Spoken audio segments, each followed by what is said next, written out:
जय माँ काली दोस्तों, मैं आपके चैनल सिर्फ आध्यात्मिक इंडिया में आपका फिर से स्वागत करती हूँ। दोस्तों, आज हम इस वीडियो के माध्यम से जानेंगे हिंदू धर्म में पूजा के बाद आरती का करना विशेष महत्व क्यों रखता है। साथ ही ऐसा माना जाता है कि यदि पूजा करने में कोई भी गलती हो गई हो या फिर आपको मंत्र जाप करने नहीं आता हो या फिर मंत्र जाप करने का समय नहीं मिल पाता हो या फिर आपकी कोई मनोकामना हो तो आप आरती के द्वारा अपनी मनोकामनाओं को पूर्ण कर सकते हैं और आप पूजा में की गई गलतियों की क्षमा भी आरती के द्वारा प्राप्त कर सकते हैं। और अगर आप पूजा में आरती नहीं करते हैं तो आपकी पूजा अधूरी मानी जाती है। तो दोस्तों, आगे बढ़ते हैं और जानते हैं कि भगवान की आरती में एक ऐसी जादू होती है जो आपके मन को, जो कि हमेशा चंचल रहता है, इधर उधर भटकता रहता है, उसे स्थिर करना बहुत ही मुश्किल है। लेकिन जब आप कोई भी मंदिर से गुजरे या फिर कोई मंदिर जाते हैं और वहां आरती होती है, आरती की मधुर ध्वनि जैसे ही आपके कानों में पड़ेगी, आपका मन पल भर में शांत और स्थिर हो जाएगा और हम मन से, पूरे तन से स्वयं को बड़े श्रद्धा के साथ भगवान की चरणों में समर्पित कर देंगे। और उसके बाद जो हमें मन की शांति मिलती है, जो मन की स्थिरता प्राप्त होती है, वह अमूल्य होती है और अद्भुत होती है।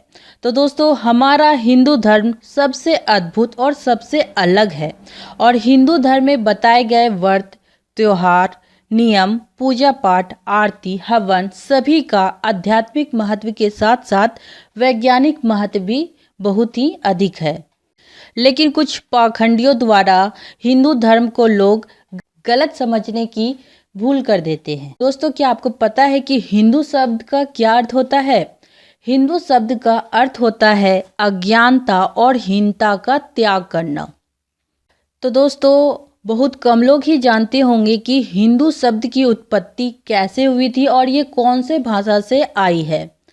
तो कुछ लोग हिंदू शब्द को सिंधु से बना दिए हैं और ये फारसी शब्द से आया है, ऐसा कहते हैं, लेकिन ये सत्य नहीं है।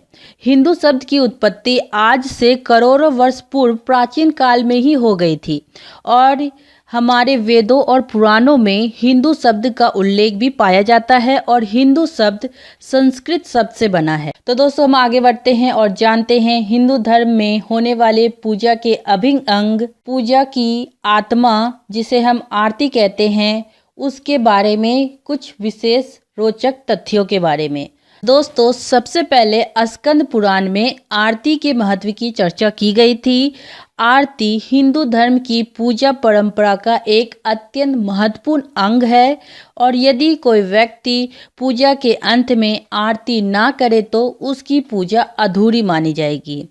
और सच्चे मन से की गई आरती आपके लिए, आपके प्रियजनों के लिए कल्याणमय होती है। दोस्तों, आप सबसे ये अनुरोध है कि आप इस वीडियो को अंत तक देखें, क्योंकि इस वीडियो में हम आरती को लेकर विशेष जानकारी लाए हैं जो बहुत कम लोग ही जानते हैं। साथ ही आरती के माध्यम से आप अपनी मनोकामनाओं को भी पूर्ण कर सकते हैं, इसके बारे में भी आपको इस वीडियो में जानकारी मिलेगी।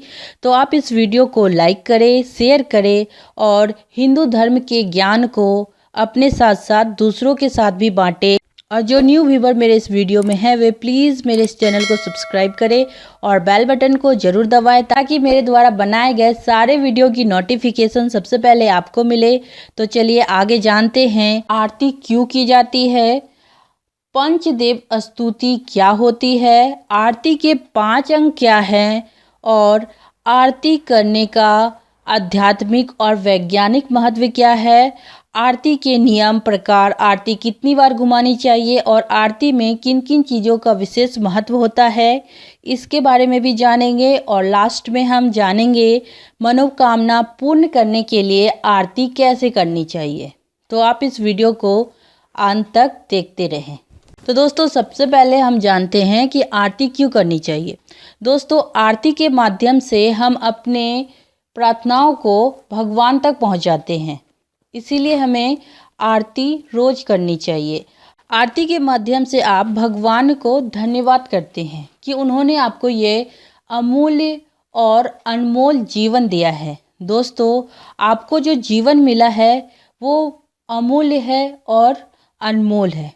और कुछ लोग अपने जीवन को मजाक में लेते हैं, लेकिन आपको ये अंदाज़ा तक नहीं है कि आपके जैसे जीवन जीने के लिए भी लोग सपने देखते हैं। कुछ लोग कितनी मुश्किल से सरवाइव करते हैं आपकी तरह जीवन जीने के लिए।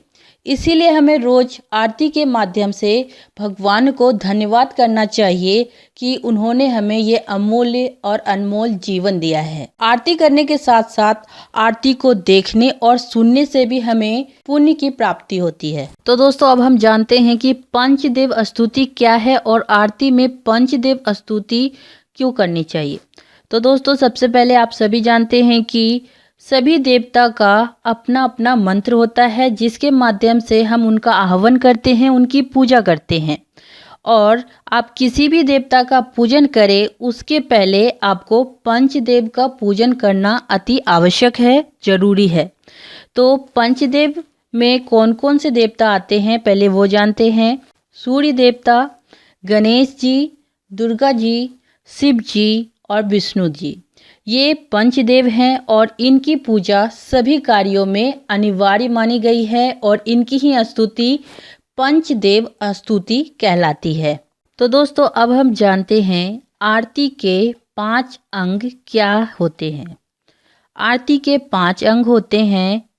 सर्वप्रथम दीपक, दूसरा शुद्ध जल या गंगा जल, तीसरा स्वच्छ वस्त्र, चौथा आम या पीपल के पवित्र पत्तल या बर्तन और पांचवा दंडवत प्रणाम करना। इसलिए आरती चाहे प्रातःकाल की हो या संध्या काल की या फिर किसी विशेष पूजा की आरती हो, उसमें इन 5 विधियों का कर्मानुसार पालन करना अति आवश्यक है, अत्यंत जरूरी है। आरती का आध्यात्मिक और वैज्ञानिक महत्व क्या है, इसके बारे में जानते हैं। आरती का आध्यात्मिक महत्व है कि आरती करने और आरती में शामिल होने मात्र से ही आपको अक्षय पुण्य की प्राप्ति होती है।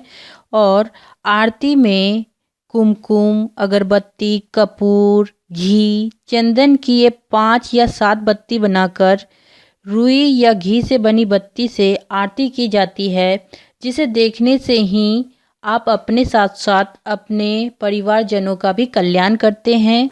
और आरती हमेशा ऊंचे स्वर और एक लय में गाई जाती है, जिससे पूरा वातावरण भक्तिमय और संगीतमय हो जाता है।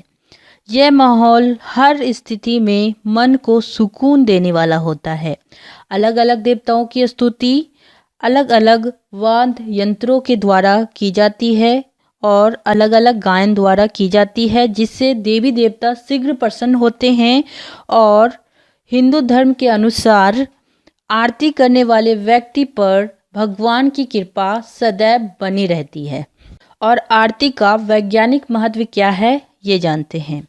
आरती के प्रयोग में लाई जाने वाली रुई की बत्ती घी या कपूर से जलते हैं तो वातावरण सुगंधित हो जाता है, जिससे आसपास का वातावरण में नकारात्मकता दूर हो जाती है, सकारात्मक ऊर्जा का संचार होता है। मंदिरों में आरती शंख, ध्वनि, घंटे, घड़ियाल के साथ होती है और आरती में घंटी और शंख का होना तो अति आवश्यक है और अनिवार्य भी है। घंटे नाद से कई शारीरिक कष्ट दूर हो जाते हैं, मन की शांति मिलती है और मानसिक कष्ट जो होते हैं उनसे भी राहत मिलती है। गायन से शरीर का जो सिस्टम होता है वो एक्टिव हो जाता है और इससे हमें असीम ऊर्जा मिलती है, हमारा रक्त संचार होता है। और घंटे नाद से जो ध्वनि निकलती है वो आसपास के वातावरण में फैले कीटाणुओं को नाश करने में बहुत ही सस्ती और असरदायक औषधि के समान होती है। और आपको बता दें कि अनेक शोधों से यह स्पष्ट हो चुका है कि घंटे और शंख से निकली ध्वनि कई तरह के संक्रामक कीटाणुओं का नाश करने में सक्षम है। और दोस्तों, अब हम जानते हैं कि आरती के द्वारा आप अपनी मनोकामनाओं को कैसे पूर्ण कर सकते हैं। जब आप विष्णु जी की आरती करते हैं तो उसमें आपको पीले फूल रखना चाहिए और जब आप देवी या फिर हनुमान जी की आरती करते हैं तो उसमें आपको लाल फूल का प्रयोग करना चाहिए। और जब आप शिव जी की आरती करते हैं तो फूल के साथ साथ बेलपत्र भी अपने अपने आरती के थालों में रखें। गणेश जी की आरती में ध्रुवा का होना आवश्यक है और घर में की जाने वाली नियमित आरती में पीले फूल का होना अति उत्तम होता है। और सच्चे मन से की गई आरती भगवान के पास तुरंत पहुंच जाती है और आपकी मनोकामनाएं पूर्ण हो जाती है। और दोस्तों, अंत में मैं आपको ये बताना चाहूँगी कि जब आपकी आरती पूर्ण हो जाती है तो आपको एक विशेष मंत्र को बोलना अति आवश्यक होता है और वह मंत्र है कर्पूर गौरम मंत्र। और ये मंत्र है कर्पूर गौरम करुणावतारम संसार सारणम भुजेंद्रहारम सदा वसंतम हृदयारविंदे भवम भवामी सहितम नमामि। यह मंत्र शिव जी की स्तुति की जाती है और इस मंत्र का अर्थ है कर्पूर गौरम अर्थात कपूर के समान गौर वर्ण वाले, करुणावतारम करुणा के जो साक्षात अवतार हैं, संसार सारणम समस्त सृष्टि के जो सार हैं, भुजेंद्रहारम इसका अर्थ है जो सांप को हार के रूप में धारण करते हैं, सदा वसंतम हृदयारविंदे भवम भवामी सहितम नमामि इसका अर्थ है जो शिव पार्वती के साथ सदैव मेरे हृदय में निवास करते हैं, उनको मेरा नमन है। मंत्र का पूरा अर्थ है जो कपूर जैसे गौर वन वाले करुणा के अवतार हैं, संसार के सार हैं और भुजंगों का हार धारण करते हैं, वे भगवान शिव माता भवानी सहित मेरे हृदय में सदैव निवास करे और उन्हें मेरा नमन है। लेकिन दोस्तों, आपके मन में ये सवाल आया होगा कि यही मंत्र का उपयोग क्यों करना चाहिए। किसी भी देवी देवता की आरती के बाद कर्पूर गौरम करुणावतारम मंत्र ही बोला जाता है। इसके पीछे का गहरा अर्थ है भगवान शिव की यह स्तुति शिव पार्वती के विवाह के समय विष्णु द्वारा गाई गई थी और माना जाता है कि शिव शमशानवासी हैं और उनका स्वरूप बहुत ही भयंकर और अघोरी वाला है। लेकिन यह स्तुति बताती है कि उनका स्वरूप बहुत ही दिव्य है। शिव को सृष्टि का अधिपति माना गया है, वे मृत्यु लोक के देवता हैं, उन्हें पशुपतिनाथ भी कहा जाता है। पशुपति का अर्थ है संसार में जितने भी जीव जंतु हैं उन सबों का अधिपति शिव जी हैं। यह स्तुति इसी कारण से गाई जाती है कि जो इस समस्त संसार के अधिपति हैं वे हमारे मन में वास करे। शिव शमशानवासी हैं जो मृत्यु के भय को दूर करते हैं और हमारे मन में शिव वास करे और मृत्यु के भय को दूर करे। और दोस्तों, जब हम आरती करते हैं तो आरती में एक ऊर्जा समाहित हो जाती है जिसे हमें आरती के बाद ग्रहण करना चाहिए।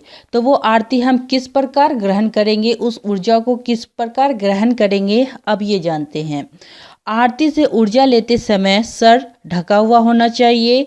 दोनों हाथों को ज्योति के ऊपर घुमाकर नेत्रों पर और सर के मध्य भाग पर लगाएं।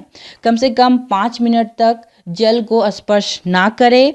दक्षिणा दान पात्र में डालें, ना कि आरती की थाल में। बहुत लोग यही गलती हमेशा करते हैं, तो आप लोग ये सारी गलती ना करें और भगवान की कृपा आप सभी पर बनी रहे। तो दोस्तों, अंत में मैं आप सबसे यही कहना चाहूँगी कि कोई भी मनुष्य किस बात को किस प्रकार से समझता है ये उसकी मानसिकता पर निर्भर करता है। कोई दूसरों की थाली से छीनकर खाने में अपनी श्रेष्ठता समझता है, अपनी शान समझता है, तो कोई व्यक्ति अपनी थाली से किसी दूसरे को खिलाने में अपनी श्रेष्ठता समझता है, अपने मन की संतुष्टि समझता है। तो सारा खेल संस्कारों का है और उसकी समझ का है और उसकी मानसिकता का है। लेकिन एक बात तो तय है कि छीनकर खाने वालों का कभी पेट भर नहीं सकता और बांटकर खाने वालों का पेट कभी भूखा नहीं रह सकता। तो मुझे उम्मीद है कि इस वीडियो से आपने ज़रूर कुछ ना कुछ सीखा होगा। आप इस वीडियो को अपना कीमती समय दिया, इसके लिए दिल से धन्यवाद।